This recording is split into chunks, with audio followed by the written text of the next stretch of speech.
Amos புஸ்தகம் 4ஆம் அதிகாரம் 12வது வசனம். உன் தேவனை சந்திக்கும்படி நீ ஆயத்தப்படு.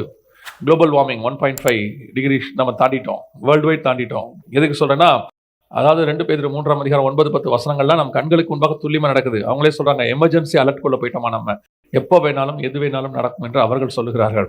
இந்த நாம வேதத்துல 2000 வருஷத்துக்கு முன்னாடி நம்ம ஆண்டவர் சொன்னாரு, பூமியானது அக்கினிக்கு இரையாய் வைக்கப்பட்டிருக்கிறது அப்படின்னு ஆண்டவர் சொன்னாரு. நல்ல கனி கொடாத மரங்கள்லாம் வெட்டுண்டு அக்கினியில் போடப்படும். அந்த காலகட்டம் நம்ம கண்களுக்கு முன்பாக தெரியுது. நோவா வந்து ஒரு 100 வருஷத்துக்கு முன்னாடி அந்த பிரளய கட்ட ஆரம்பிச்ச காலத்துல தண்ணி வரப்போது, உலகம் தண்ணியில் அழிய போகுதுன்னு சொன்னபோது ஜனங்கள் அவரை பரியாசம் பண்ணி இருப்பார்கள். வேதம் சொல்லுது, கீழ்ப்படியாமல் போன ஆவிகள் என்று சொல்லி. ஆனால் 100 வருஷத்தின் முடிவில் அந்த தண்ணி வந்துச்சு, ஜலப்பிரளயம் வந்தது. நோவா சொன்னது அப்படியே நடந்தது. இதே மாதிரிதான் அக்கினிக்கு பூமி வைக்கப்பட்டிருக்கிறது என்று சொன்னபோது ஆரம்பத்தில் 2000 வருஷமா யாரும் நம்பி இருக்க மாட்டாங்க. ஏன்னா ஆண்டவர் அப்ப சொல்லி வச்சிருந்தாரு. ஆனா இப்போ கண்ணுக்கு முன்னாடி தெரியுது. உலகத்து முழுக்க ஆண்டவர் எல்லாருக்கும் தெரியப்படுத்துகிறார். இது மனம் திரும்புவதற்கு ஏற்ற காலம், இது கடைசி வாய்ப்பு நமக்கு கொடுக்கப்படுகிறது. அதனாலதான் ஆண்டவர் சொல்றாரு, உன் தேவனை சந்திக்கும்படி ஆயத்தப்படு. இனி தேவனை சந்திக்கிறதுக்கான நேரம் தான் இருக்கு. இதுக்கப்புறம் எலிசா சொல்ற மாதிரி எல்லாத்தையும் தோப்புகளையும் துறவுகளையும் தோட்டங்களையும் ஒளிவு தோப்புகளையும் வாங்குவதற்கான காலம் இது அல்ல.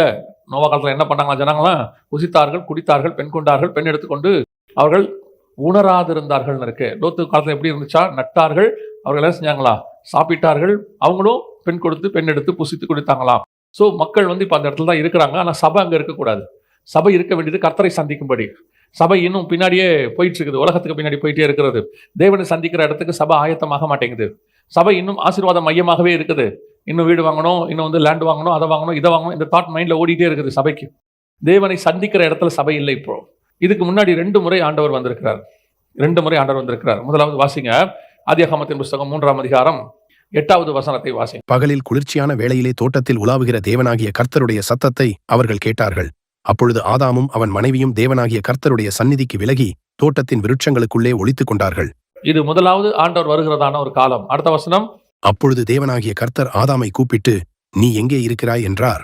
இதான் முதலாவது கர்த்தர் மனுஷனை தேடி வந்தது. படைச்சு முடிச்சிட்டாரு, எல்லாம் பண்ணியாச்சு, எல்லாம் பெர்ஃபெக்ட், எல்லாம் நல்லதென்று கண்டார். அப்படிதான் ஆண்டவர் வச்சுட்டு போனார் ஆதாம்கிட்ட. எல்லாம் நல்லதென்று கண்டார். அவனுக்கு ஒரு கட்டளை கொடுத்தார், இதை சாப்பிடாதே, பிரமாணம், சாப்பிடாதே அப்படின்னு சொன்னாரு. அப்புறம் அதை சாப்பிட்டா நியாய தீர்ப்பு, சாகவே சாவாய் சொல்லிட்டு போனாரு. அதே நேரத்தில் மற்றது எல்லாவற்றையும் நீ சாப்பிடலாம், ஆசீர்வாதம் சொல்லிட்டு போனாரு. தோட்டத்தை காவல் காக்கவும் பண்படுத்தும் ஒரு ஊழியத்தை கொடுத்துட்டு போனாரு. ஆண்டவர் ஒரு ஊழியம் கொடுத்தாரு, ஒரு பிரமாணம் கொடுத்தாரு, ஒரு நியாய தீர்ப்பு கொடுத்தாரு, ஒரு ஆசீர்வாதம் கொடுத்தாரு. இப்போ ஆண்டவர் போயிட்டு திரும்பி வராரு. வந்து பார்த்தா மனுஷனை காணோம். வேதம் சொல்லுது, ஆதாமே நீ எங்கே இருக்கிறாய்? இப்போ கர்த்தருடைய சத்தத்துக்கு அவன் என்னவாயிட்டானா, ஒளிந்து கொண்டான் அப்படின்னு இருக்குது. அதுக்கு அடுத்த வசனம் சொல்லுது, அடுத்த வசனம் வாசிங்க. அதற்கு அவன் தேவனுடைய சத்தத்தை தோட்டத்தில் கேட்டு நிர்வாணியா இருப்பதினால் பயந்து. இப்போ கர்த்தருடைய சத்தம் அவனுக்கு எப்படி மாறிடுச்சு? பயமா மாறிடுச்சு. கர்த்தருடைய சத்தம் அவனுக்கு பயமா மாறிடுச்சு. எதனால அப்படின்னு கேட்டா, அவனுக்குள்ள அந்த பிரமாணத்தை விட்டு மீறினதுனால. எந்த பிரமாணம்? பழம் சாப்பிடாதங்கிறது பிரமாணம். சாப்பிட்டா மரண வரம் என்பது நியாய தீர்ப்பு. இப்ப அந்த பிரமாணத்தை மீறின உடனே அவனுடைய பாவம் அவனுக்கு தெரிய வருகிறது. அவன் பாவி என்று அவன் உணர்கிறான். ஆனால் கர்த்தரை சந்திக்கிற இடத்தில் அவன் இல்லை. இவன் அவன் சொல்றான், உங்களை என்னால பார்க்க முடியாது ஆண்டவரே. இதுதான் கர்த்தருக்கு முதலாவது பூமியிலே வந்தபோது நடந்த எக்ஸ்பீரியன்ஸ். முதலாவது சூழ்நிலை இதுதான். மனுஷனை பார்க்க வந்தபோது ஆண்டவர் நல்ல ஒரு வாழ்க்கையை கொடுத்துட்டு போயிருந்தார், ஆவிக்குரிய வாழ்க்கையை. இன்னைக்கும் நமக்கு அப்படிதான் ஆண்டவர் நல்ல ஆவிக்குரிய வாழ்க்கையை தான் கொடுத்தாரு. இயேசு கொடுத்துட்டு போகும்போது தி பெஸ்ட், உலகத்தில் உள்ள ஜனங்கள் எல்லாவரிலும் தி பெஸ்டான பிரமாணம் இதுதான். இயேசு கிறிஸ்துவின் ரத்தத்தினாலே பாவ மன்னிப்பு பெற்று பரலோகத்துக்கு போற பிரமாணம். அருமையான பிரமாணத்தை திருச்சபை கொடுத்தாரு. உலகத்தில் உள்ள எல்லாரை பார்க்கிலும் திருச்சபை தான் ஆசீர்வதிக்கப்பட்டது. சபைக்கு ஆண்டவர் கொடுத்திருக்கிற மாதிரி ஒரு ஆசீர்வாதம் உலகத்திலே இல்லை. பைபிள் சொல்லுது, சபையின் காலம் வந்து ரகசியமாய் பாதுகாக்கப்பட்டதும். ஆண்டவர் அவ்வளவு பெர்ஃபெக்டா சபையை வச்சிருந்தார். பிரமாணத்தை கொடுத்துட்டு போயிருக்கிறார். ஜீவனுக்கு ஏதுவான பிரமாணம்னு பைபிள் சொல்லுது. வேறு யாரிடத்துல நாங்கள் போவோம்? நித்திய ஜீவ வசனங்கள் உம்மிடத்துல உண்டே. ஆனால் இன்னைக்கு அந்த பிரமாணம் அல்லது அந்த சத்தியம் அல்லது அந்த வார்த்தை கேட்பதற்கு ஜனங்கள் தயாராக இல்லை. காரணம், இச்சிக்கப்படத்தக்கதாக பார்வைக்கு இன்பமும் புசிப்புக்கு நலமுமான காரியங்கள் இன்னைக்கு பூமி முழுக்க வந்துடுச்சு. அதான் வசனம் சொல்லுது, தேவபுத்திரர் மனுஷகுமார்த்திகளை அதிக சௌந்தரியம் உள்ளவர்கள் என்று கண்டு. அதனுடைய விளைவு என்ன? இன்னைக்கு அவர்கள் போய் அவர்களோடு பெண் கொண்டார்கள், நன்மை தீமை அறியத்தக்க கனியை புசித்தார்கள். விளைவு என்ன? அங்கே மரணம் வந்தது, இங்கே ஜலப்பிரளயம் வந்தது.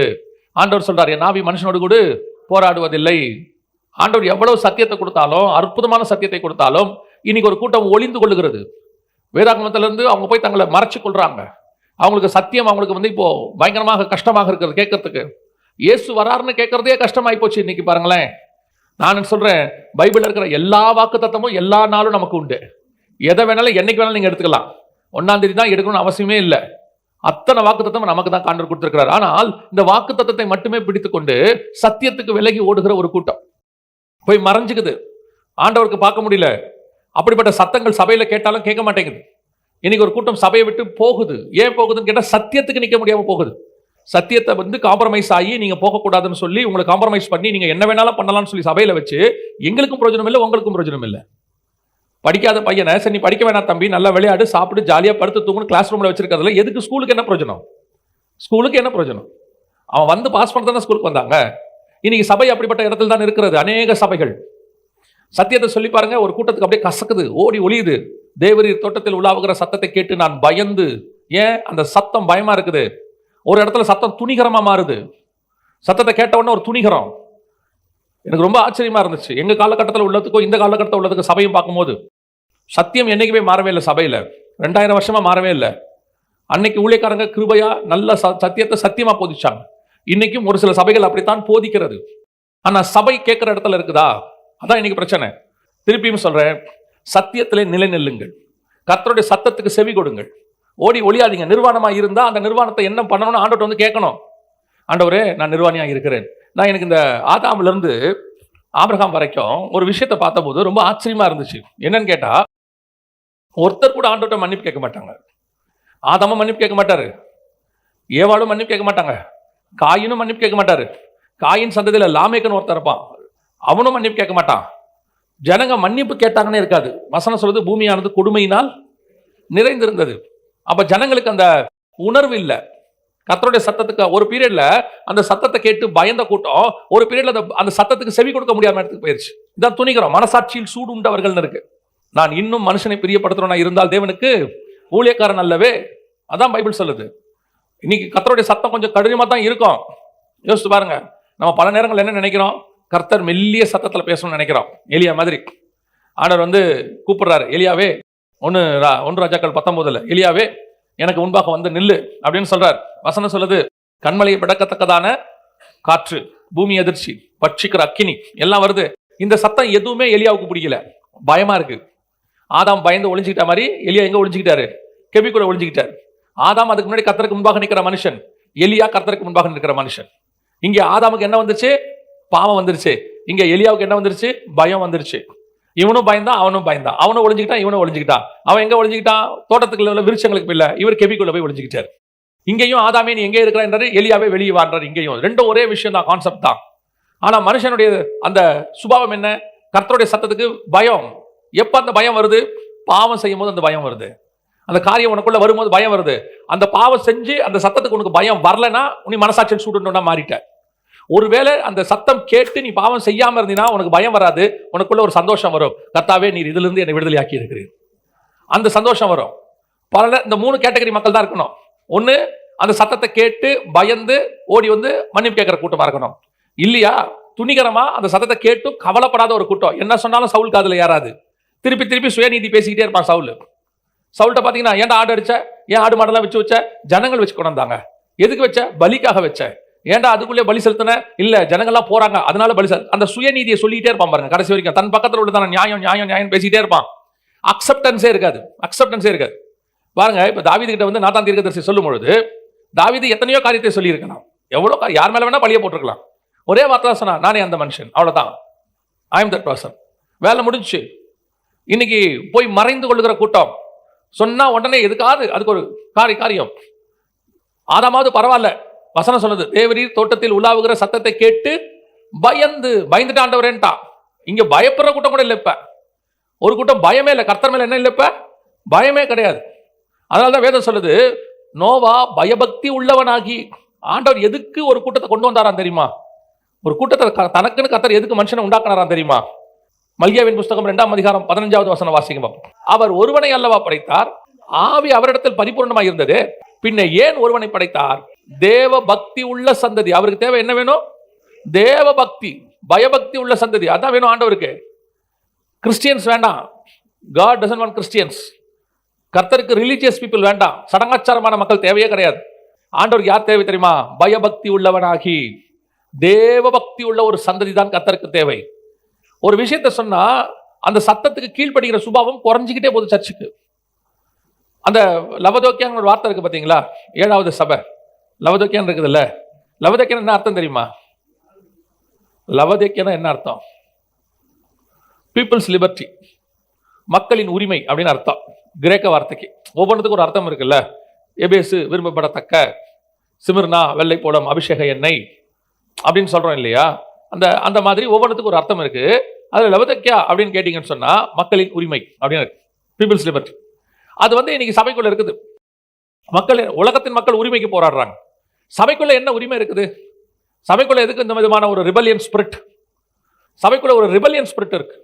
எதை சொன்னாலும் எதிர்க்கிறது, எதை சொன்னாலும் கேள்வி கேட்கறது. வசனத்துக்குள்ள இருந்து சொன்னா அதுக்கு கீழ்ப்படியில் தானே ஆண்டவர் எதிர்பார்க்கிற மிக முக்கியமான விஷயம். இன்னைக்கு கீழ்ப்படிதலை பார்க்கிலும் சுயநீதி அதிகமாகிட்டே போகுது. நான் உங்களுக்கு சொல்கிறேன், நாங்கள் எங்க ஊழியக்காரர்கிட்ட இருக்கும் பொழுது, எங்க ஊழியக்காரர் பிரசங்கம் பண்ணும் பொழுது, நாங்கள் அதை கர்த்தருடைய வார்த்தையை எடுத்துக்கொண்டோம். ஆவியானவர் பேசுறார், அவ்வளவுதான். அதுல நாங்க குற்றத்தை கண்டுபிடிக்கிறவர்களா இல்ல, அதுல இருந்து எங்களுக்கு என்ன டேக் அவே மட்டும் தான் பார்த்தோம். அதுல ஆண்டவர் எங்களுக்கு என்ன சொல்றார், அவ்வளவுதான். இன்னைக்கு நமக்கு கர்த்தருடைய வார்த்தை ஊழியக்காரன் பேசினா குற்றத்தை கண்டுபிடிக்கிற இடத்துக்கு போயிட்டோம். இதுல என்ன தப்பு இருக்கு, அதுல என்ன பண்றாரு, இது என்ன பண்றாரு. நீங்க ஹோட்டலுக்கு போய் உட்காந்துருக்கீங்க, அவர் வரிசையா மெனு சொல்றாரு. இவர் எதுக்கு இத்தனை சொல்றாரு என்ன கேட்டீங்களா? அதுல உங்களுக்கு என்ன தேவையோ அதை வாங்கி சாப்பிட்டீங்க, பே பண்ணீங்க, போயிட்டீங்க. அவ்வளவுதான், வேலை முடிச்சு தானே. ஒவ்வொரு வாட்டி நீங்க வரும்போதும் உங்களுக்கு என்ன ஆவியானவர் பேசுறாருன்னு மட்டும்தான் கவனிக்கணும். ஓடி ஒளியிற கூட்டம், திருப்பியும் சொல்றேன், ஒளிந்தால் உங்களுக்கு தான் கெடுதி. வசனத்தை ரிஜெக்ட் பண்றது யாருக்கு நஷ்டம்? உங்களுக்கு தான் நஷ்டம். இன்னைக்கு நிறைய பேருக்கு என்ன பிரச்சனை இருக்குது அப்படின்னு கேட்டீங்கன்னா, இந்த மாதிரி ஒரு சிச்சுவேஷன் இப்ப சபைக்குள்ள போயிட்டு இருக்கு. முடிவு என்னவா இருக்கும்? வாசிங்க ஆதியாகமத்தின் புஸ்தகம் 3:24. அவர் மனுஷனை துரத்திவிட்டு ஜீவ விருட்சத்துக்கு போம் வழியை காவல் செய்ய ஏதேன் தோட்டத்துக்கு கிழக்கே கேருபீன்களையும் வீசிக் கொண்டிருக்கிற சுடரொளி பட்டயத்தையும் வைத்தார். கடைசியில ஓடி ஒளிஞ்சவன் தான் காணாமல் போனானே ஒளிய, தோட்டம் ஒன்றும் ஆகல. தோட்டம் அப்படியே தான் இருந்துச்சு. ஜீவ விருட்சம் அது உள்ள அப்படியே தான் இருந்துச்சு. தோட்டம் பத்திரமா இருந்துச்சு. இப்போ தோட்டம் யார் கைக்கு போயிடுச்சுன்னா, உங்க எல்லாருக்கும் தெரியும், வெளிப்படுத்தல் 2:7 சொல்லுது, பரதீசின் மத்தியில் இருக்கிற ஜீவ விருட்சத்தின் கனியை தோட்டம் கர்த்தர் கைக்கு போயிருச்சு. கர்த்தர் தோட்டத்துக்குள்ள நம்மளை வச்சிருக்கிறார். அந்த சத்தத்துக்கு கேட்டு கீழ்ப்படிஞ்சு இருந்தோம்னா நாம தோட்டத்துக்குள்ள இருக்கலாம். நஷ்டம் நமக்கு தான். இல்லைன்னா தோட்டத்தை எடுத்து நல்லா ஆண்டவர் சூப்பரா மாத்திடுவார், பாரடைஸா மாத்திடுவாரு. தோட்டம் ஒரு நாளும் பாதிக்கப்படாது. நான் எப்பவும் சொல்வேன், அழைப்பு பாதிக்கப்படாது.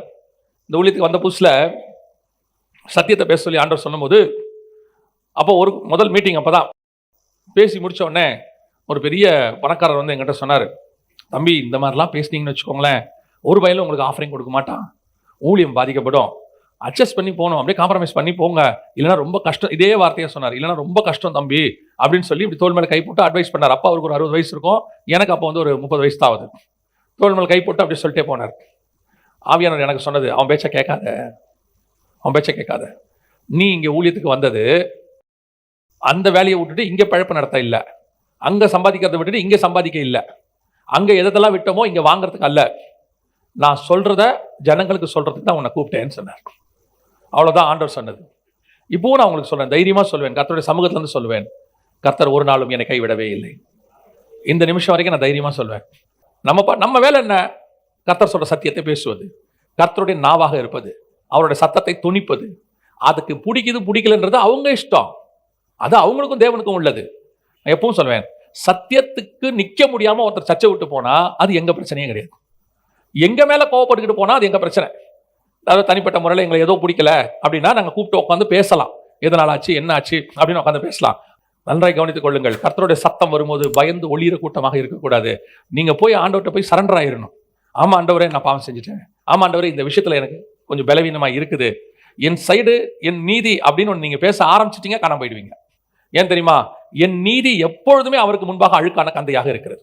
வசனம் அப்படிதான் சொல்லுது, நம்முடைய நீதி அவருக்கு முன்பாக அழுக்கான கந்தை. சில நேரத்தில் நம்ம சைடு பர்ஃபெக்ட் நமக்கு தோணும், ஹெவன் சைட்ல இருந்து அதை பார்க்கணும், ஹெவன் சைட்ல இருந்து பார்க்கணும். பார்த்தா அங்கிருந்து தான் நம்மளுடைய மிஸ்டேக் நமக்கு தெரியும். ஆண்டவர் கூப்பிட்டு சொல்றாரா, ஓகே ரைட் ஆண்டவரே சரண்டர், ஆமா நாங்க தான் இந்த மாதிரி இருக்கு, ஒரு காரியம் குத்துதா, சரி பண்ணலாம். எதுக்காக ஆண்டவர் குத்துறாரு? நான் சொல்றேன், அப்படி நீங்க சரி பண்ணணும் உங்களை கமிட் பண்ணிட்டீங்கன்னா நீங்க தான் நாளைக்கு கர்த்தருடைய கையில் உள்ள டூல். கர்த்தர் உங்களை உருவாக்குறன்னு அர்த்தம். அந்த உருவாக்குதலுக்கு நீங்கள் விட்டு கொடுக்கும் போது கர்த்தர் உங்களை எடுத்து வல்லமையாய் பயன்படுத்துவார். அல்லேலூயா. இப்ப தோட்டம் இருக்குது, மனுஷனை காணோம், அவன் ஓடிட்டான், அதுக்கப்புறம் அவன் உள்ளவே வரல. தெரியுமா உங்களுக்கு? சில ஆட்கள்லாம் சத்தியத்துக்கு விடாம வெளியே போச்சுன்னு வச்சுக்கங்களேன். நான் சில நேரத்தில் சொல்வேன், எசேக்கியேல் 34:2-3 ஆண்டவர் சொல்றாரு, காணாமல் போனவைகளை தேடாமலும் விட்டீர்கள்னு தேடுறோம். போய் பேசினா அவன் என்ன சொல்லுவானா, சத்தியத்துல இருந்து பிரச்சனை பேசுவான். இது இப்படி இருக்கு, அதனால வர முடியாது அப்படிமா. நம்ம அதை மாற்ற முடியாது. வேற ஏதோ ஒன்று இருக்குது, நீங்க என்ன திட்டிட்டீங்க, என்ன சரிடா தம்பி, விட்றா, மன்னிச்சிடறா, ஏதோ கோவத்துல பேசிட்டேன்னு சொல்லிடலாம், அது வேற. நீங்க இந்த மாதிரி எல்லாம் சொல்றீங்க, இது எனக்கு பிடிக்கல. ஏசபேல்ட்ட போய் எலியா வந்து காம்ப்ரமைஸா போக முடியும்? யோவான் ஸ்நானகன் போய் ஏரோதுகிட்ட காம்ப்ரமைஸா போக முடியும்? தப்புனா தப்பு, அவ்வளவுதான், வேலை முடிஞ்சு. அதை ஒரு குரூப் இப்படி எல்லாம் கொஞ்சம் காம்ப்ரமைஸ் பண்ணி எப்படியாவது அட்ஜஸ்ட் பண்ணி, நோ சான்ஸ், தாழ்ந்து போலாம், தப்பே கிடையாது, தாழ்ந்து போலாம். ஏன் காலை கூட கழுவலாம், போயிட்டு துடைக்கலாம் போட்டு, தப்பு கிடையாது. ஆனா சத்தியத்துக்கு ஒரு நாளும் காம்ப்ரமைஸ் ஆக முடியாது. இதுதான் சத்தியம்னா அவ்வளவுதான். சபை அதுக்கு மாறவே மாறாது. அப்படி நினைக்கிறவர்கள் காணாமல் போயிட்டாங்க. தோட்டத்தை விட்டு என்ன ஆயிட்டான்? காணாமல் போயிட்டான். இரண்டாவது வாசிங்க மத்தேயு எழுதின சுவிசேஷம். இப்போ முதலாவதாக தோட்டத்துக்குள் தேவன் மனுஷனை சந்திக்க வந்தார். மனுஷன் ஓடி ஒளிஞ்சிட்டான், காணாமல் போயிட்டான். இரண்டாவது இப்போ தோட்டமாக ஆண்டவர் இஸ்ரவேல்ட்ட வரார். மத்தேயு எழுதின சுவிசேஷம் 15ஆம் அதிகாரம் 24வது வசனம் வாசி. காணாமல் போன ஆடுகளாகிய இஸ்ரவேல் வீட்டாரிடத்திற்கு அனுப்பப்பட்டேனே அன்றி, இப்போ இரண்டாவது ஆண்டவர் யார்கிட்ட வராரு? இஸ்ரவேல்ட்ட வராரு. இதுவும் ஒரு தோட்டம் தான். உங்களுக்கு தெரிஞ்ச வசனம் வாசிங்க, ஏசாயா 5:2 வாசி. இப்பொழுது நான் என் நேசரிடத்தில் அவருடைய திராட்சை தோட்டத்தை குறித்து என் நேசருக்கேற்ற ஒரு பாட்டை பாடுவேன். என் நேசருக்கு மகா செழிப்பான மேட்டிலே ஒரு திராட்சை தோட்டம் உண்டு. என் நேசருக்கு மகா செழிப்பான மேட்டிலே ஒரு திராட்சை தோட்டம் உண்டு. இந்த திராட்சை தோட்டம் யாரு? 7வது வசனம் வாசிங்க, 7வது வசனம். சேனைகளின் கர்த்தருடைய திராட்சை தோட்டம் இஸ்ரவேலின் வம்சமே. இப்ப ஆண்டவர் வந்து என்ன செய்யறாரு? இரண்டாவது தோட்டத்துக்கு வரார். முதல் தோட்டம் ஏதேனுக்குள்ள வந்தார். வந்தா இவர் சத்தத்தை கேட்டு என்ன பண்ணிட்டான்? ஓடி ஒளிஞ்சிட்டான். கடைசியில காணாமலே போயிட்டான். அவள் தோட்டத்தை விட்டு போயாச்சு, முடிஞ்சு. அதுக்கப்புறம் ஆண்டவர்கிட்ட வந்து அவன் ஒப்புரவே ஆகல, அவனும் ஆகல, அவன் சந்ததியும் ஆகல. இப்போ ஆண்டவர் விட்டுட்டார். ஒரு 2000 வருஷம் போச்சு. திருப்பி ஆண்டவர் வராரு செகண்ட் டைம். இது 2வது டைம் வராரு. இப்போ யாருக்கிட்ட வராரு? 2வது தோட்டம். அவங்க யாரு? இஸ்ரவேல் ஜனங்கள். இப்போவும் இவர் என்ன தேடி வராருன்னு கேட்டா வசனம் சொல்லுது, கனிகளை தேடி வருகிறார்னு வசனம் சொல்லுது. ஒரு ஓமை இருக்கிறது இந்த இடத்துல. லூக்கா 20ல 10வது வசனத்துல இருந்து இருக்குது. தன் பாகத்தை அதுல ஆரம்பிக்கிறார். இப்படி ஒவ்வொரு ஊழியக்காரரையும் அனுப்புறாரு. ஊழியக்காரரை அனுப்பும்போது அவர்களை அடித்து, ஒரு சிலரை கல்லெறிந்து, ஒரு சிலரை கொலை செய்து போட்டு விட்டார்கள். இதே காரியம் வந்து மத்தேயு எழுதின சுவிசேஷம் 21ஆம் அதிகாரத்திலையும் இருக்கு. கொன்று போட்டார்கள் அப்படின்னு இருக்கு. இப்ப கடைசியா என்ன நடக்குதுன்னு பாத்தீங்கன்னா 13வது வசனம் வாசிங்க. அப்பொழுது திராட்சை தோட்டத்தின் எஜமான், நான் என்ன செய்யலாம்? எனக்கு பிரியமான குமாரனை அனுப்பினால் அவனையாகிலும் கண்டு அஞ்சுவார்கள் என்று எண்ணி அவனை அனுப்பினான். இப்போ 2வது முறை இயேசு வந்ததுக்கான ஓமை இது. இந்த ஓமையில ஒவ்வொரு ஊழியக்காரையும் ஃபர்ஸ்ட் அனுப்பினாராமா. யாரெல்லாம் அனுப்பினார்? இஸ்ரவேல்ட்ட முதல்ல நியாயப்பிரமாண ஆசாரியர்களை அனுப்பினார். அவங்க அதற்கு கீழ்ப்படியில, காணாமல் போச்சு. அப்புறம் நியாயாதிபதிகளை அனுப்பினார். 2வது ஊழியம் அது, நியாயாதிபதிகள். அவர்களை நியாயாதிபதிகளையும் அவங்க என்ன செஞ்சிட்டாங்க? அசட்டை பண்ணிட்டாங்க. 3வது ராஜாக்களை கர்த்தர் ஏற்படுத்துகிறார். ராஜாக்களையும் அவர்கள் மோசம் போக்கிட்டாங்க, அதுவும் போச்சு. 4வதாக தீர்க்கதரிசிகளை அனுப்புகிறார். ராஜாக்கள் ஊழியம் முடிஞ்சு என்ன தீர்க்கம் வருது? தீர்க்கதரிசிகள் ஊழியம், அதுவும் போச்சு. இப்போ எல்லாம் முடிச்சுட்டு கடைசியா யார் வர்றது? குமாரன் வருகிறார், இயேசு வருகிறார். எதுக்கு வராரு? தன் பாகம் கனிகளை வாங்கி கொண்டு வரும்படிக்கு இஸ்ரவேல்ட்ட அனுப்புறார். இப்ப இஸ்ரவேலுடைய கனி என்ன? அந்த வசனம் வாசிங்களா? வாசிங்க பிரதர், ஏசாயா 5:7 வாசிங்க. சேனைகளின் கர்த்தருடைய திராட்சை தோட்டம் இஸ்ரவேலின் வம்சமே, அவருடைய மனமகிழ்ச்சியின் நாற்று யூதாவின் மனுஷரே. இப்ப 2வது வசனத்துல அவர் நல்ல கனிக்கு காத்திருந்தார், அப்படிதானே இருக்குது. அதுவோ கசப்பான கனிகளை கொடுத்தது. இந்த 7வது வசனத்துல எங்க விட்டீங்களோ அங்கிருந்து வாசிங்க. அவர் நியாயத்துக்கு காத்திருந்தார், இதோ கொடுமை. நீதிக்கு காத்திருந்தார், இதோ முறைப்பாடு. அவர் என்ன கனி? நல்ல கனின்னு பாத்தீங்கன்னா நீதி, நியாயம். கசப்பான கனிங்கிறது கொடுமை, முறைப்பாடு. இஸ்ரவேல் ஜனங்கிட்ட என்ன தேடி வந்தாரு? நீதி நியாயத்தை தேடி வந்தார். நீதி நியாயத்தை தேடி வந்தார். அதான் குமாரன் கடைசியா வந்த தோட்டத்துக்கு 2வது தடவை வந்தது. இப்ப என்ன நடக்குது? அவங்ககிட்ட என்ன இல்ல? கொடுமை, முறைப்பாடு. எது கேட்டாலும் முறைப்பாடு. எங்க ஆரம்பிக்கிறான் முறைப்பாடு? எங்க ஆரம்பிக்கிறான்? எகிப்துல இருந்து புறப்படும் போது ஆரம்பிக்கிறான். அங்க ஆரம்பிக்குது முறைப்பாடு. அதாவது முதல் மாசம் ஆபிப் மாசம் 14ஆம் தேதி ஆரம்பிக்குது. 2ஆம் மாசம் 15ஆம் தேதி யாத்ராகமத்தின் புஸ்தகத்துல இருக்குது. 2ஆம் மாசம் 15ஆம் தேதி சாப்பாடு இல்லைன்னு புலம்ப ஆரம்பிச்சிட்டான். அப்படி புலம்பனவன் வாழ்நாள் எல்லாம் புலம்புறான் பாருங்க. புலம்புறான். எப்ப வரைக்கும் புலம்புறானா? இயேசு வர வரைக்கும் புலம்புறான். 2000 வருஷமா புலம்புறான். சில ஆட்கள் கிட்ட இந்த முறைப்பாடு, கர்த்தர் வந்து அவர் செய்த நன்மைகளும் அவர் நமக்கு செய்யற ஒவ்வொரு விஷயத்தையும் வசனம் சொல்லுது, எண்ணி முடியாது, சொல்லி முடியாதாமா. அவர் செய்த நன்மைகளுக்கு நான், ஆனா எவ்வளவு செய்யட்டும், ஒரு கூட்டம் முறைப்பாடுலயே உட்கார்ந்துருக்கும். இவ்வளவு செஞ்சிருக்கிறாரு, அதுல ஏதோ ஒண்ணு அதுவும் நம்ம எதிர்பார்த்த மாதிரி நடக்கல, அல்லது நமக்கு தேவையில்லை. அது அவ்வளவுதான். அது ஒண்ணு நம்ம எதிர்பார்த்த மாதிரி நடக்கல, இல்லைன்னா அது நமக்கு தேவையில்லைன்னு கர்த்தர் கொடுக்கல, அவ்வளவுதான். அதுவும் நன்மையா தான் இருக்கும். கர்த்தர் கொடுக்காம இருக்கிறாரு, நன்மையா தான் இருக்கும். இவனுக்கு ஒரே கொடுமை, முறைப்பாடு, எப்ப பார்த்தாலும் புலம்பல். சில ஆட்கள் அப்படிதான் இருக்கு. ஆண்டவர் செய்த நன்மையெல்லாம் தெரியாது, ஏதோ ஒண்ணு வரணும், வந்த உடனே அதை பத்தி ஒரு முறைப்பாடு. இல்லையா கசப்பான கனி, கொடுமை. நல்லா கவனிச்சுக்கொள்ளுங்க. கர்த்தர் நம்மகிட்ட என்ன எதிர்பார்க்கிறாரு? நீதியும் நியாயத்தையும். அவருடைய எதிர்பார்ப்பு அவ்வளவுதான். நம்மகிட்ட நான் ஒரு பிரமாணத்தை கொடுத்துருக்கிறேன், அல்லது நான் உங்ககிட்ட சில காரியங்களை செய்ய சொல்லியிருக்கிறேன், அதை மட்டும் செய் போதும். நான் உங்ககிட்ட வேற ஒண்ணுமே எதிர்பார்க்கலையே. அதுக்கு நமக்கு என்னென்ன அதை நான் சொல்லுவேன். நான் இந்த ஊழியத்துக்கு வந்திருக்கிறேன், இந்த ஊழியத்தை நான் வந்து செய்யணும். போய் ஒரு இடத்துல ஊழியத்துக்கு போனோம்னா ஒரு நாளைக்கு 1 மணி நேரம் இல்லை 2 மணி நேரம் பேசுறோம். ஒரு நாள் காலையில் இருக்கும், சாயங்காலம் இருக்கும், சில நேரத்தில் சாயங்காலம் மட்டும் இருக்கும். ஆனா இதுக்கு கர்த்தர் எவ்வளவு செய்யறாருன்னு தான் நான் பார்ப்பேன். கர்த்தர் என்ன கொடுக்கலங்கிறத நீங்க பார்க்க கூடாது, என்ன கொடுத்திருக்கிறாருங்கிறத பார்க்கணும். கிடைக்காததுக்கு முறைப்பாடு வரக்கூடாது, கிடைச்சதுக்கு ஸ்தோத்திரம் தான் வரணும். நீங்க கிடைச்சதுக்கு ஸ்தோத்திரம் பண்ணி பாருங்க, கர்த்தர் இன்னும் தர வல்லமை உள்ளவராக இருக்கிறார். சில நேரத்தில் நம்ம எதையாவது விட்டுட்டு வந்த உடனே ஒரு நல்ல பொசிஷன்ல இருந்து வந்துட்டு மாசம் எவ்வளத்தை விட்டுட்டு ஏதோ இப்ப கஷ்டப்படுறோம் அப்படின்னா, அவன் பாத்தீங்கன்னா லாபமான அனைத்தையும் நஷ்டம்னு விட்டு வந்தான். கம்பேரிசன் அப்படிதான் பண்ணணும். நம்ம எப்படி பார்க்கறோம் தெரியுமா? ஐயோ எவ்வளவு ஆண்டவர் பரவாயில்ல, நம்மளும் நல்லா தான் ஆண்டவருக்கு பண்றோம், ஒன்னும் பண்ணல. நான் இப்போ சொல்றேன், நீங்கள் வாழ்நாள் எல்லாம் அவருக்கு எதை செய்தாலும் அவர் நமக்கு செய்ததுக்கு அது ஈக்குவலே ஆகாது. அது ஈக்குவலே ஆகாது. நீங்க என்ன வேணா செஞ்சிருங்க, ஒரு நாளைக்கு 12 மணி நேரம் கூட வேலை செஞ்சிருங்க, நீங்க 58 வயசு வரைக்கும் செய்யுங்க, 60 வரைக்கும் செய்யுங்க, அவர் சிந்தின ரத்தத்திற்கும் அவர் கொடுத்திருக்கிற மீட்பிற்கும் தரப்போகிற பரலோகத்திற்கும் எள்ளளவும் ஈக்குவல் ஆகாது. அதனால்தான் அவன் சொல்றான், பார்வோன் குமாரத்தின் மகன் எனப்படுவதை வெறுத்து தேவ ஜனங்களோட துன்பத்தை அனுபவிக்க அவன் தெரிந்து கொண்டான். ஏன்? எனக்கு கிடைக்க போற பலன் இருக்குது, இனி வரும் பலன் மேல் நோக்கமாகி. அதோட கம்பேர் பண்ணா இதெல்லாம் ஒண்ணுமே இல்லை. ஆண்டவர் சில டிசிஷன் எடுக்க சொல்வார். அந்த டிசிஷன் கொஞ்சம் கடினமா இருக்கும், கன்ஃபியூஷனா இருக்கும். அப்படி அந்த டிசிஷன் எடுத்து முடிக்கிற வரைக்கும் யோசிச்சுக்கிட்டே இருப்பேன். உதாரணமா இந்த ஊழியத்துக்கு நான் 2003 ஒப்பு கொடுத்து 2004 வந்தேன். 2003 கர்த்தர் கூப்பிட்டாரு, 2004 வந்தேன். அந்த 1 இயர் 8 மாசம் எனக்கு வந்து ஒரு கன்ஃபியூஷன் டைம். அதாவது ஆண்டவர் இந்தியாவுக்கு போன்னு சொல்லிட்டாரு.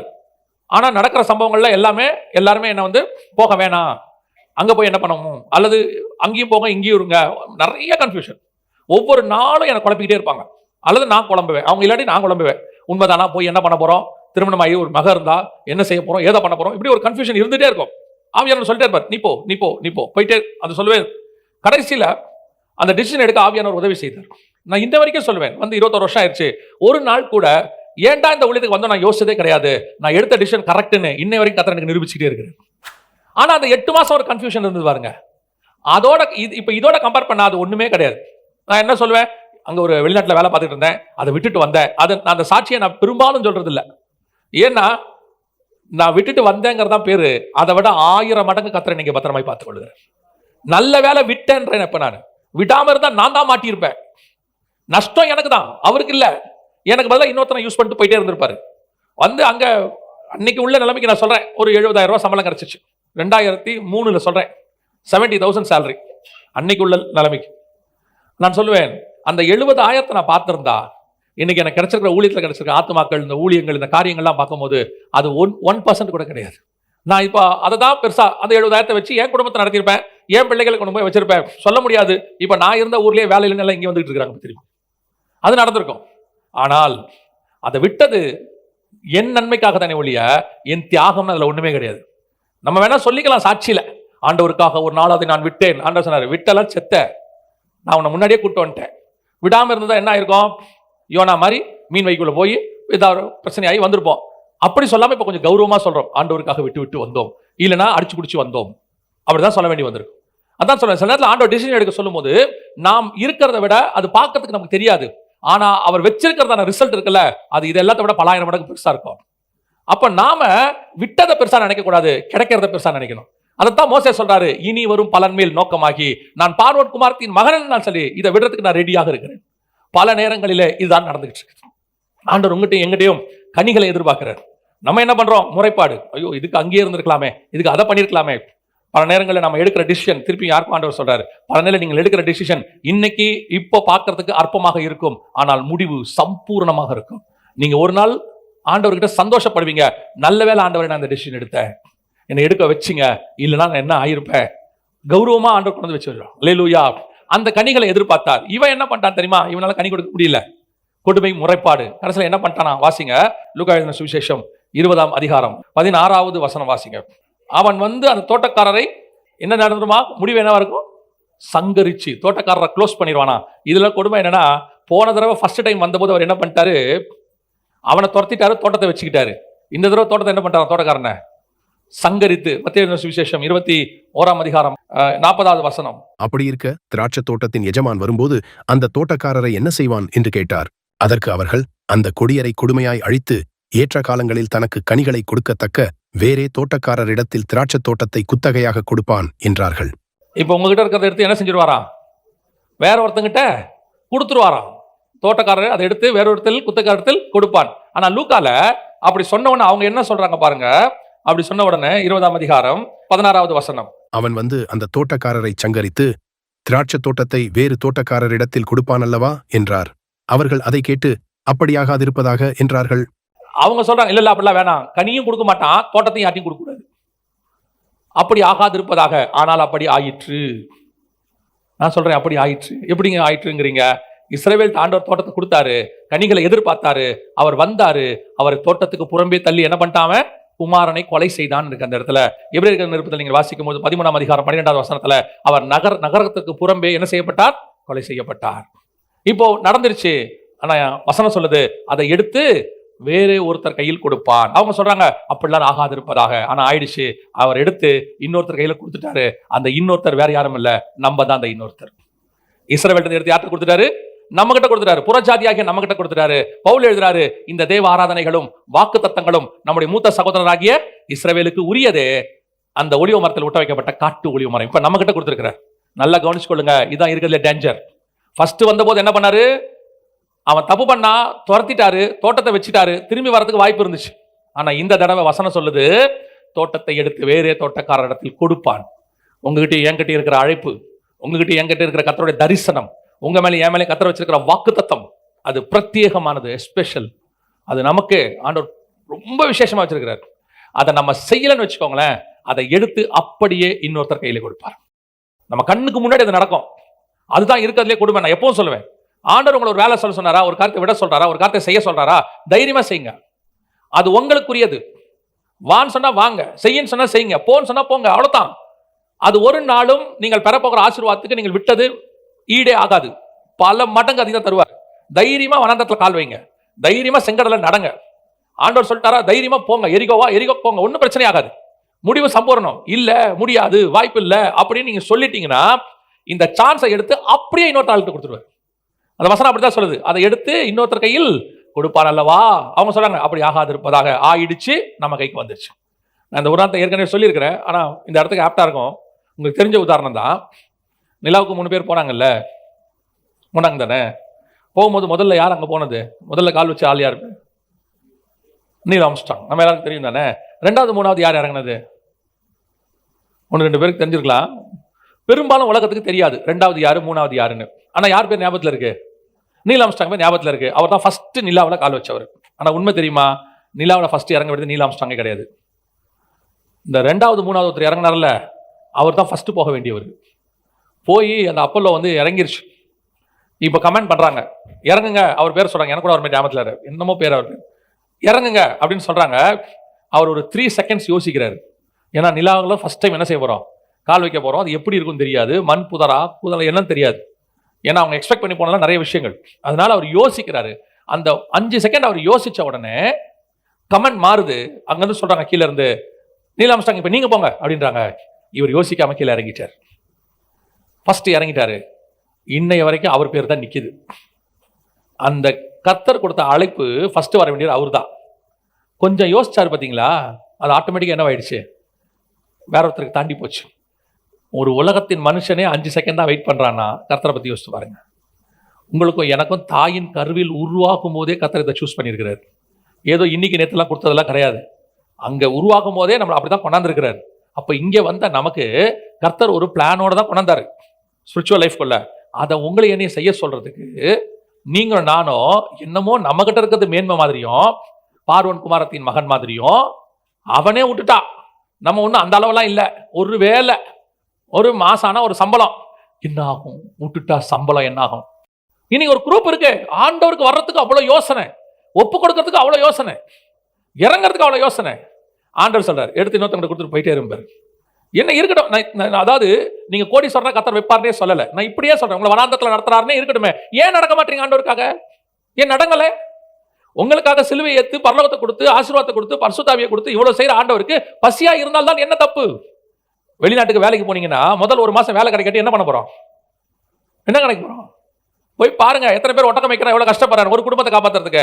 ஒரு குடும்பத்துக்காக அவ்வளவு கஷ்டப்படுற அத்தனை பேர் இருக்கலாம். கிறிஸ்துவாக நீங்க பாடம் செய்ய கூடாது. அப்படி அவர் விட போறது இல்ல. நான் அப்படிப்பட்ட எஜமானையும் சேவிக்கல. பாடுகள் மத்தியில் போனாலும் முடிவு சம்பூர்ணமா தான் இருக்கும். யோபும்பாங்க, யோபு 2 மடங்கு ஆசீர்வதிக்கப்பட்டார். முடிவு சம்பூர்ணமா தான் இருக்கும். ஆனா இறங்குறது கஷ்டம். நம்ம இப்படி இருந்துட்டோம், நாளைக்கு என்ன ஆகும், பிள்ளைகளை எப்படி படிக்க வைக்கிறது, நம்மளால என்ன முடியுமோ அங்க படிக்க வச்சுட்டு போறோம். ஒரு குரூப் இருக்கு இன்னைக்கு கடைசி காலத்துல ஆண்டவர்கிட்ட வந்து எதாவது செய்யறதுக்கு அவ்வளவு யோசனை. ஆண்டவர் சொல்றாரு, எடுத்து என்ன பண்ணிட்டாரா, அதை இன்னொருத்தன் கையில கொடுத்துட்டார், வேற ஒருத்தன் கையில போட்டாச்சு. இப்ப யார் கைக்கு வந்திருக்குது? நம்ம கைக்கு வந்திருக்கு. நம்ம கிட்ட என்ன, இப்ப நம்ம தான் தோட்டம். அடுத்து வாசிங்க, முடிக்கலாம். உன்னத பாட்டின் புஸ்தகம் 4ஆம் அதிகாரம் 12. என் சகோதரியே, என் மனவாளியே, நீ அடைக்கப்பட்ட தோட்டமும் நீ மறைவு கட்டப்பட்ட நீருற்றும். யார் நீங்கள்? நான் யாருமா? அடைக்கப்பட்ட தோட்டம். ஏன்னா ஏசாயா 5 ஒரு அடைக்கப்பட்ட தோட்டம் இருந்துச்சு இஸ்ரவேல். அந்த அடைப்பை கர்த்தர் எடுத்து போட்டாராமா. ஏன்னா அவங்ககிட்ட கனி கிடைக்கல, கசப்பான கனி எடுத்து போட்டாராம். இப்போ அடைக்கப்பட்ட தோட்டம் யாரு? நீங்களும் நானும். என் மனவாளியே, என் சகோதரியே, நாம தான் இப்ப தோட்டம். இப்ப இந்த தோட்டத்துக்கிட்டையும் அவர் கனியை எதிர்பார்க்கிறார். வாரும் போய் கனிகளை புசிப்போம், 6ஆம் அதிகாரத்துல இருக்குது. இப்ப கனிகளை எதிர்பார்க்கிறார். இங்க என்ன கனி தெரியுமா? ஒரே கனி தான், ஆவியின் கனி. கலாத்தியர் 5 இருக்கு இல்லையா? ஆவியின் கனியோ 22 வசனம் இருக்கு. அப்ப இந்த கனியை எதிர்பார்க்கிறார். இப்போ இந்த 2 பேர்கிட்ட நடந்தது நமக்கு நடக்கக்கூடாது. அவங்கிட்ட வந்தாரு, அவன் தேவையில்லாத கனியை சாப்பிட்டான், தோட்டத்தை விட்டு போயிட்டான். நன்மை தீமை அறியத்தக்க கனி ஆதாம். இவங்கிட்ட வந்தாரு, இவனாவது கசப்பான கனியாவது கொடுத்தான். இப்ப நம்ம கிட்ட வந்து பாக்குறாரு, ஆவியின் கனி இருக்குதான்னு பாக்குறாரு. அவங்கிட்ட கனி தப்பான கனி சாப்பிட்டான், தோட்டத்தை விட்டு போயிட்டான். இவன் தப்பான கனி கொடுத்தான், தோட்டம் கை மாறிடுச்சு. இப்ப நீங்களான தோட்டமா இருக்கிறோம். இப்ப நம்ம கிட்ட ஒரு கனி எதிர்பார்க்கிறாரு. இந்த கனி இங்க இல்லாவிட்டால் இனி வசனம் என்ன சொல்லுதாமா? எடுத்து ஆலையில போட்டு அரைச்சிருட்டாராமா. ஆலையில போட்டு என்ன பண்ணிரு? வெளிப்படுத்தின விசேஷத்துல ஞாயிற்றுக்கிழமை பத்தி பேசும்போது கர்த்தர் சொல்றார் 14ஆம் அதிகாரத்துல, நல்ல 14-20 வாசிங்க பார்ப்போம். நகரத்திற்கு புறம்பேயுள்ள அந்த ஆலையிலே அது மிதிக்கப்பட்டது. எல்லாத்தையும் தூக்கி போட்டு மிதிரான்ட்டார், வேலையை முடுறான்ட்டார். அதான் ஃபைனல். இப்ப 2வது வரப்போறார் இயேசு. முதலாவது ஆதாமை சந்திக்கும்படி வந்தார். அவனும் நன்மை தீமை அறியத்தக்க கனி சாப்பிட்டு தோட்டத்தை விட்டு ஓடி போயிட்டான். 2வது இஸ்ரவேல் என்கிற தோட்டத்துக்கு வந்தார். அவர்கள் கசப்பான கனிகளை கொடுத்தார்கள், சங்கரிக்கப்பட்டு தோட்டம் வேறொருத்தர் கைக்கு மாறிடுச்சு. இப்ப 3வது நாம் தோட்டமா இருக்கிறோம், நம்மிடத்திலும் ஒரு கனி இருக்கிறது, அதை புசிக்கும்படி நம்முடைய நேசர் வரப்போகிறார். அல்லேலூயா. உன்னத பாட்டின் புஸ்தகம் 4ஆம் அதிகாரம் 16 சொல்லுது. 16 வாசிங்க. வாடையே எழும்பு, தென்றலே வா, கந்த பிசின்கள் வடிய என் தோட்டத்தில் வீசு. என் நேசர் தம்முடைய தோட்டத்துக்கு வந்து தமது அருமையான கனிகளை புசிப்பாராக. நம்மளதான் சொல்லுது, நம்ம கிட்ட தான். நேசர் தோட்டத்துக்கு வந்து அருமையான கனிகளை புசிப்பாராக. இப்ப கனி இருக்கா? அதான் கேள்வி. அவன் ஒருத்தன் கசப்பான கனியாவது கொடுத்தான், ஒருத்தன் தேவையில்லாத கனியை சாப்பிட்டான். இப்ப நம்ம கிட்ட கனி இருக்கா? இப்ப கர்த்தர் எதிர்பார்க்கறது, இது நல்ல கனிகளை கொடுக்க வேண்டும், நீதி நியாயத்தை கொடுக்கணும், இது ஜீவ விருட்சத்தை சாப்பிடணும், தோட்டத்தை காவல் செய்யணும், பண்படுத்தணும், ஆண்டு கொள்ளணும். எல்லாத்தையும் நம்ம கிட்ட தான் கர்த்தர் எதிர்பார்க்கிறார். இப்ப ஆனா செய்யல. வசனம் சொல்லுது, எடுத்து போட்டு ஆலையில மிதிங்கிறார் ஆண்டவர். க்ளோஸ் பண்ணிடு, நியாயத்தீர்ப்பு. அவ்வளவுதான். அவங்களுக்கு கிடைச்ச நியாயத்தீர்ப்புக்கும் நம்ம கிடைக்கிற நியாயத்தீர்ப்புக்கும் டிஃபரெண்ட். அவனுக்காவது சான்ஸ் இருந்துச்சு திரும்பி வரது. இவனையாவது இன்னொருத்தன் கையில கொடுத்தாரு, திருப்பி வாங்கி இவங்க கையில கொடுக்கறதுக்கு வாய்ப்பு இருக்குது. உங்களுக்கு எனக்கும் எல்லாமே க்ளோஸ், ஃபினிஷ் ஆகுது. இதோட 3வது முறை நேசர் வரப்போகிறார். வசனம் சொல்லுது, உன் நேசரை சந்திக்கும்படி ஆயத்தப்படுகிறவன் தன் கனிகளை கொண்டு அவரை திருப்திப்படுத்த, அவர் புசிக்க, தோட்டம் தென்றல் வீச, கர்த்தருடைய அந்த எதிர்பார்ப்பை பூர்த்தி செய்கிற தோட்டமாக இருக்கணும். கர்த்தர் விதைக்கிறாரு, அது கனியாக முளைச்சிருக்குது. இந்த கனியை எடுக்கத்தான் நேசர் வரப்போகிறார். அல்லேலூயா. அவர் வருகிற வரைக்கும் சபை இன்னும் கனி கொடுக்கிற சபையா மாறணும், இன்னும் பூத்து குலுங்கணும், இன்னும் வசனத்துல வளரணும். எனக்கு ரொம்ப ஆசை, அத்தனை பேருமே வேத போதகராக மாறிடணும். இந்த எவாஞ்சலிஸ்டுக்கு எல்லாரும் எவாஞ்சலிஸ்ட் ஆகணும்னு ஆசை இருக்கும். இந்த பாஸ்டருக்கு எல்லாரும் பாஸ்டர் ஆகணும்னு ஆசை இருக்கும். எனக்கு எல்லாருமே பெராயா பட்டணத்தரை போல, தெஸ்னோக்கரை போல வேதத்துல ஆராய்ந்து பார்க்கிறவளா மாறிடணும். ஆனா எனக்கு இப்போ ரொம்ப சந்தோஷம், உண்மையிலே கர்த்தருக்கு முன்பாக சொல்றேன். ஒரு சிலர்லாம் வேதத்துல இருந்து கேள்வி கேட்கறாங்க. அவங்க கேட்கிற கேள்வி எல்லாம் பாத்தீங்கன்னா சாதாரணமா இருக்காது, அவ்வளோ டெப்தா டீப்பா இருக்கு. அப்படின்னா என்ன அர்த்தம்? கர்த்தர் சபையை வசனத்துக்குள்ள வளர்த்துக்கிட்டு இருக்கிறார் அர்த்தம். இந்த மாதிரி கனி உள்ள சபையை தான் கர்த்தர் தேடுகிறார். அல்லேலூயா. தோட்டத்தை விட்டு ஓடுகிறவர்கள் ஓடட்டும், கசப்பான கனி கொடுக்கிறவர்கள் கொடுக்கட்டும். ஆனால் நல்ல கனி கொடுக்கிற ஒரு பெரிய கூட்டத்தை கர்த்தர் உருவாக்கி இருக்கிறார். நாம் தான் அந்த கனி கொடுக்கிற கூட்டம். கர்த்தர் வருமளவும் இந்த கனி கொடுத்து கொண்டே இருக்க வேண்டும். அல்லேலூயா. யாருக்காகவும் உங்களை மாத்திக்காதீங்க, எதுக்காகவும் மாத்திக்காதீங்க. சத்தியத்துக்காக நில்லுங்க. சத்தியத்துக்கு நின்ன சபை தோத்து போனதா சரித்திரமே இல்லை. சத்தியத்துக்கு நின்ன விசுவாசி தோத்ததாக சரித்திரமே இல்லை. அல்லேலூயா. நாம் ஜெபிக்க போகிறோம். ஏந்திரிக்கலாமா நாம எல்லாரும் தேவ சமூகத்துல? நன்றி ஆவியானவரே, கோடான கோடி ஸ்தோத்திரங்களை ஏறெடுக்கிறோம். கர்த்தர் நம்முடைய கனிகளை புசிப்பாராக. நேசர் என் தோட்டத்தின் கனிகளை புசிக்கும்படி வருவார் என்று மனவாட்டியை சொல்றான். நாம் கர்த்தர் விரும்புகிற கனி கொடுக்கிறவர்களாக, கசப்பான கனிகள் அல்ல, நீதி நியாயம் உள்ள நல்ல கனிகள். இஸ்ரவேலத்துல கிடைக்காததை கர்த்தர் நம்ம கிட்ட எதிர்பார்க்கிறார். ஆதாம் காலத்தில் கிடைக்காததை கர்த்தர் நம்ம கிட்ட எதிர்பார்க்கிறார். அவர் சத்தத்துக்கு பயப்படாமல் உண்மையாய் சந்தோஷமாய் ஓடி வந்து அவர் கூப்பிடுறதுக்கு முன்னாடியே வாரும் நேசரே வயல்வெளியில் போய் தங்குவோம்னு நம்ம கூப்பிடுற அளவுக்கு அவர் வந்து ஆதாமே ஆதாமேன்னு கூப்பிட்டாரு, ஓடி ஒளிஞ்சிட்டான். ஆனா நாம கூப்பிடுவோம், ஆவியும் மனவாட்டியும் வா என்பார்களாக. நாம கூப்பிடுறவங்களா மாறுவோம். வாரும் நேசரே வயல்வெளியில் போய் நாம் தங்குவோம். அந்த அழைக்கிற சுபாவம், சத்தத்துக்கு காத்திருக்கிற சுபாவம். இஸ்ரவேல் ஜனங்க சொன்னாங்க மோசையை பார்த்து, கர்த்தர் பேச வேண்டாம், நீங்க பேசுங்கன்னு. நாம சொல்லுவோம், ஊழியக்காரன் சத்தம் வேண்டாம், கர்த்தருடைய சத்தம் எங்களுக்கு வேணும், கர்த்தருடைய சத்தம் எங்களுக்கு வேணும், கர்த்தர் பேசணும். அப்படி சொல்லுவோமா? ஒப்பு கொடுத்து ஜெபம் பண்ணுவோமா? ஆண்டவர் சமூகத்துல கரங்களை உயர்த்தி, ஆண்டவரே நாங்கள் உம்முடைய சத்தத்தை கேட்கிறவர்களாக, உமக்கு நல்ல கனி கொடுக்கிறவர்களாக, உம்முடைய தோட்டத்தில் உலாவுகிறவராக ஒப்பு கொடுத்து ஜெபம் பண்ணுவோமா? கரங்களை எல்லாம் ஆண்டவருக்கு நேராக உயர்த்தி, சர்வ வல்லமை உள்ள எங்கள் தகப்பனே, உம்முடைய தோட்டத்தில் நாங்கள் கனி கொடுக்க, எங்கள் கனிகளை நீர் புசிக்க, நாங்கள் எப்பொழுதும் கனி கொடுக்கிற ஒரு அனுபவம், கசப்பான கனிகள் அல்ல, முறைப்பாடு அல்ல. ஆண்டவரே நாங்கள் எப்பொழுதும் நல்ல கனிகள் கொடுக்கிறவராக, நீதி நியாயத்தை உடையவர்களாக, கொடுமை முறைப்பாடு இல்லாதவர்களாக, இஸ்ரவேல் ஜனங்கள் முறுமுறுத்தது போல முறுமுறுக்காதவர்களாக, எப்பவுமே எங்கள் தகப்பன் நல்லவன், எங்கள் தகப்பன் நல்லவர், அவர் எங்களுக்கு நன்மையானதா ஈவுகளை தான் செய்வார், அவர்கிட்ட தீமை என்பதே இல்லை என்று சொல்லி நாங்கள் எப்பொழுதும் உம்மை சந்தோஷமாய் துதிக்க ஆராதிக்க, எங்கள் குறைவுகளை அல்ல எங்கள் நிறைவுகளை கொண்டு நாங்கள் சந்தோஷப்பட கிருபை பாராட்டுங்கப்பா. மகிமையுள்ள கரத்தில் எங்களை தாழ்த்துகிறோம் எங்கள் ஆண்டவர் இயேசு கிறிஸ்துவின் நாமத்தில் பிதாவே.